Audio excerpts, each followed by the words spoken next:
Hello and welcome to our new Wilkins Southworth video. I'm Chris Wilkins. At Wilkins Southworth, we always explore the problem to ensure that you get the most proactive and best tax advice.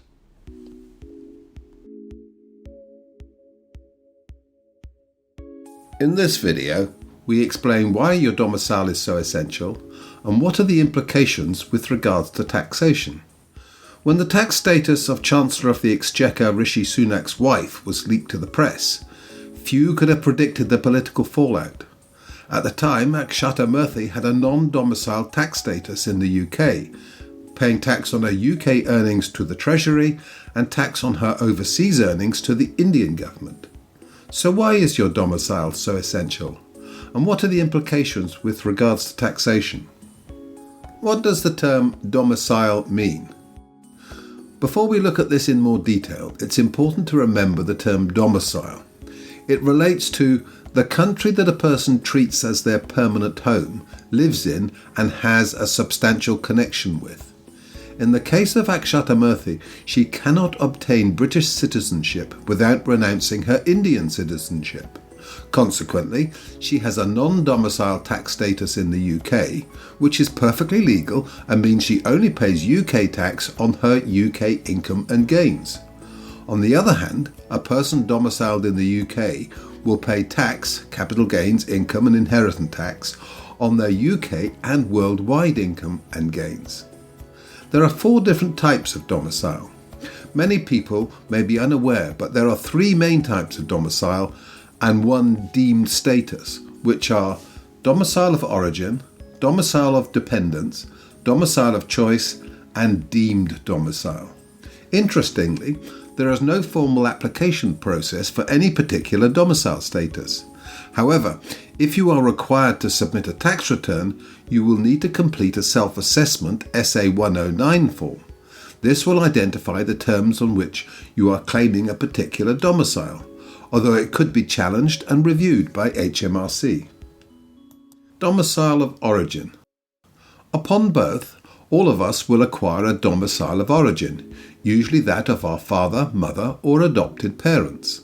Consequently, your domicile could very well be different from your country of birth. It's important to note that your domicile of origin is retained permanently unless replaced by a domicile of dependence or domicile of choice. If you acquire a domicile of choice and this was to cease, you would automatically revert back to your domicile of origin. Domicile of Dependence.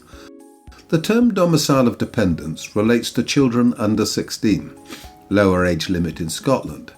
This ensures that their domicile is reflective of their parents/legal guardians, the people they are legally dependent upon. Consequently, if the person a child was legally dependent on were to change their domicile status, the child's status would automatically change as well. Domicile of Choice. As the term suggests, a domicile of choice relates to the individual's preference. There are certain conditions when applying a domicile of choice, which include permanent settlement in the country which you now recognise as your domicile, you intend to stay there for the rest of your life, ties have been broken with your domicile of origin. While strictly speaking there is no requirement to become a UK citizen or acquire a UK passport, this would be looked on favourably with a domicile of choice application. In essence, a domicile of choice application reflects a commitment to a particular country. Other factors to be taken into consideration when applying a domicile of choice include retirement plans, business activities, social commitments, and family ties. While looking to apply a domicile of choice is relatively straightforward, for many people, it can be a big decision to cut ties with their home country.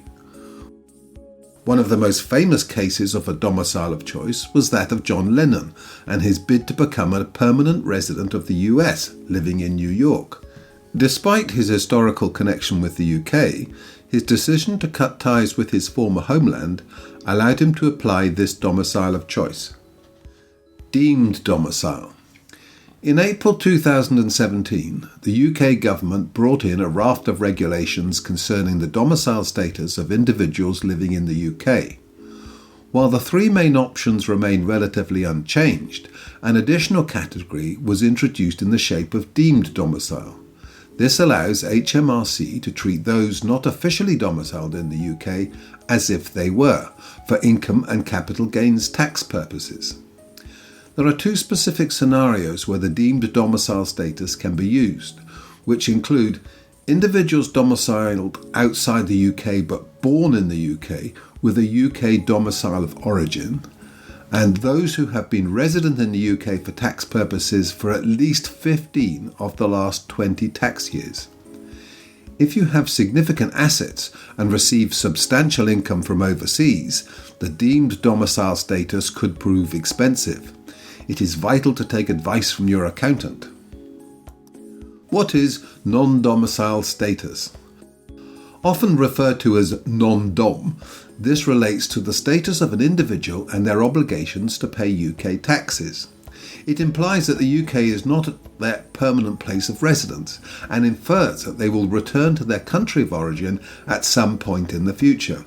Therefore, those with non-domicile status will only pay UK tax on their UK earnings. To say that non-dom status is controversial is something of an understatement. Many see it as a means of switching tax obligations on overseas income to countries with a lower tax rate than the UK. Whilst this reading is not necessarily correct, this is an angle that has been the subject of much media coverage.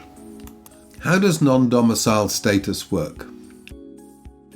Those with a UK non-domicile status will not pay tax on foreign income of less than £2,000 a year brought into the UK.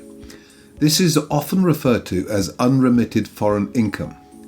However, if you decide to bring more than £2,000 a year of foreign income into the UK, you have two stark choices. Opt to pay tax on worldwide income. If you decide to pay tax on income and gains from non-UK sources, this would be added to your UK income and taxed accordingly. However, you would be eligible for various tax allowances and offsets in this scenario. Remittance basis. Alternatively, if you have significant wealth overseas but wish to transfer more than £2,000 a year to the UK, you can opt for a remittance basis. This means that only the income/gains transferred to the UK will be added to your income and taxed accordingly. The element of your income and gains which remain overseas is untaxed. However, you may be required to pay an annual charge dependent on how long you have been living in the UK. The scale for annual charges is as follows: £30,000 if you have lived in the UK at least 7 out of the previous 9 tax years, £60,000 if you have lived in the UK for at least 12 of the last 14 tax years. If you have lived in the UK for 15 of the last 20 tax years, you will not be eligible to claim non-dom status. Consequently, you must pay UK tax on all of your international income and gains. Why is there a non-domicile status? There's no doubt that the non-dom status used by many wealthy individuals is controversial, although perhaps not necessarily understood. Whether paying VAT or other taxes on goods, products and services, or employing people in their private or business lives, non-doms can directly and indirectly provide additional income to HMRC. Whether the potential benefits of allowing non-doms to operating businesses in the UK are sufficient to offset the tax breaks has been, and continues to be, a subject of controversy. Summary. While 2015 and 2017 saw a tightening of the non-domicile rules and regulations, it is still a potentially lucrative means of reducing tax for wealthy individuals living in the UK. It is also important to note that many of those caught up in the non-dom scenario may have inherited or created businesses in their domicile of origin. Consequently, it could be argued that converting to a full UK resident taxpayer could see HMRC benefit from actions carried out previously in a different country. This is not a straightforward subject. If you have any questions on domicile and the implications with regards to taxation, then please drop a comment below and we will get back to you as soon as possible. By the way, don't forget to subscribe to learn about other videos in this series.